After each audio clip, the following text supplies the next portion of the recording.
જૂનાગઢની ગડુ પ્રાથમિક શાળાનો વિદ્યાર્થીઓનો સફાઈ કરતો વિડીયો વાયરલ થતા કાર્યવાહી કરાઈ। જિલ્લા શિક્ષણ વિભાગે આચાર્યને નોટિસ ફટકારી અને ખુલાસો માંગ્યો છે। શાળાના આચાર્યએ વાયરલ વિડીયો અંગે સ્પષ્ટતા પણ કરી। છેલ્લા ઘણા સમયથી સફાઈ કર્મીની તબિયત સારી ન હોવાથી રજા પર હોવાનો ખુલાસો કર્યો। શાળામાં સ્વચ્છતાના અભાવે આચાર્યએ સ્વચ્છતા અભિયાન ચલાવ્યું હતું।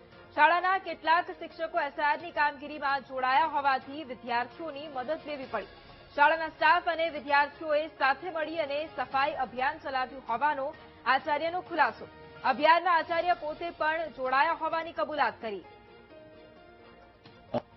શાળામાં 8 શિક્ષકો કામ કરે છે, એમાંથી 3 શિક્ષકો તો બીએલઓ તરીકે એસઆઈઆરની કામગીરીમાં અત્યારે 4 ડિસેમ્બર સુધી જોડાયેલા છે।